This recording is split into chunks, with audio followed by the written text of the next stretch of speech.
So GPT-5 has been released upon the world. Some people reviewing it look like they've seen a ghost, like it's going to come for them any moment, where others are dancing from the rooftops, like we've created a god. So the question is it underhyped or overhyped? So OpenAI did their presentation and they brought out GPT-5 with the tagline, "It's our best model," which is kind of what Apple does. Well, obviously, I'm always slightly skeptical when they say it's our best model. It's not going to be like the first one, is it? I want to start here with an important point that seems to have been widely missed. And that is what OpenAI have said themselves about recursive learning. It has said that GPT-5 has used, to a large extent, synthetic data, which is basically taking our data on the internet, our crap, cleaning it up, and then using it to filter into the system. We used OpenAI's O3 to craft a high-quality synthetic curriculum to teach GPT-5 complex topics in a way that the raw web simply never could. Recently in the industry, synthetic data has been talked about a lot. It's often viewed as a cheap way to just get more data.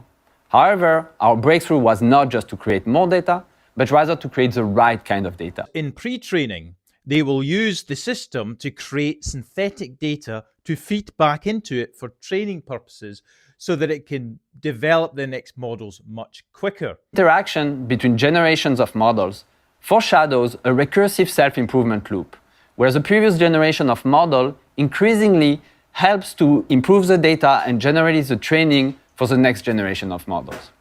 Here at OpenAI, we've cracked pre-training, then reasoning, and now we're seeing their interaction significantly deepens. In the future, AI systems will move far beyond our current pre-training and post-training pipelines that we have been used to, and we're seeing the first steps toward this right now, right here. Said that it's using recursive learning, and therefore it thinks that the progression of models from here will speed up.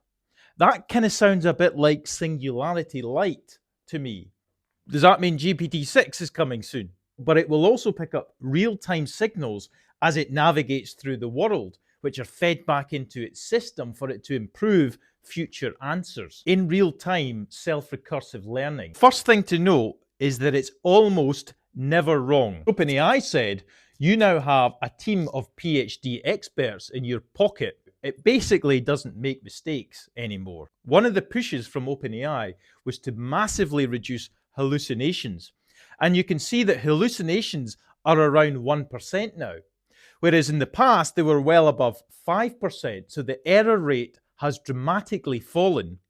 On top of that, the speed at which it generates answers is much faster. If you compare it to GPT-4o, it's about double the speed in terms of answering your prompts. We also expected it would be multimodal, i.e. you wouldn't have this big different list of things to choose from.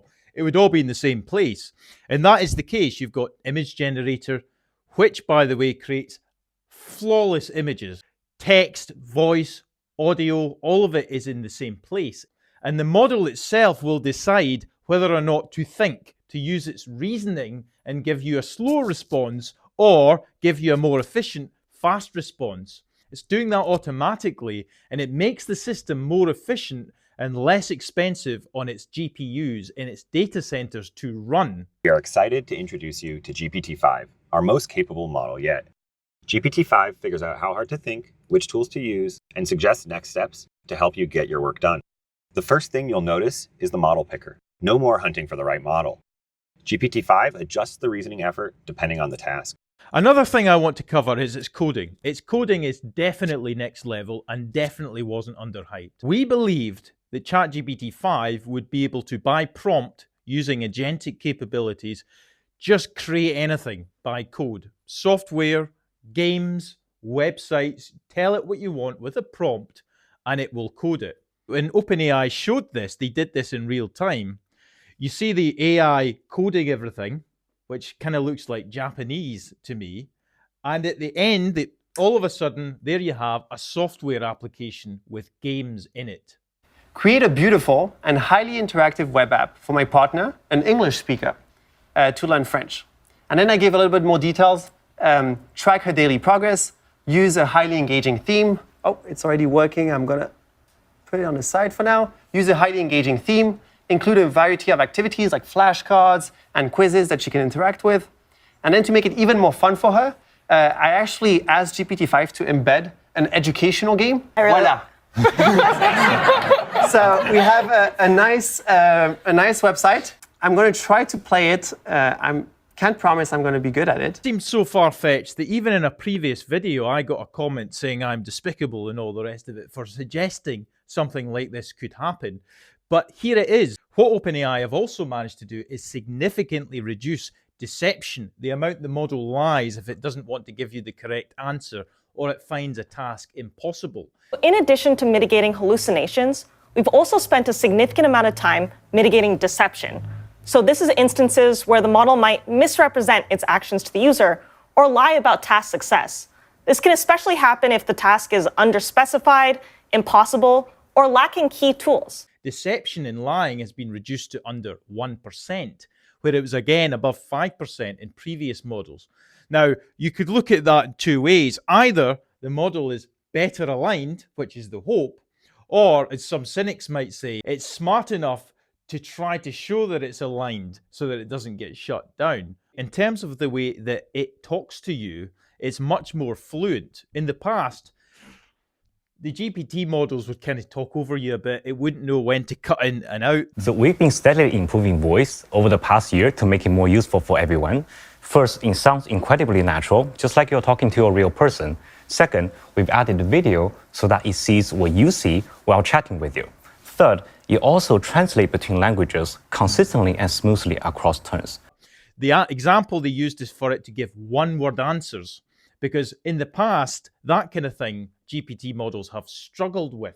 But it gives fluent single responses, which are actually quite intelligent. That one word it gives is packed full of information.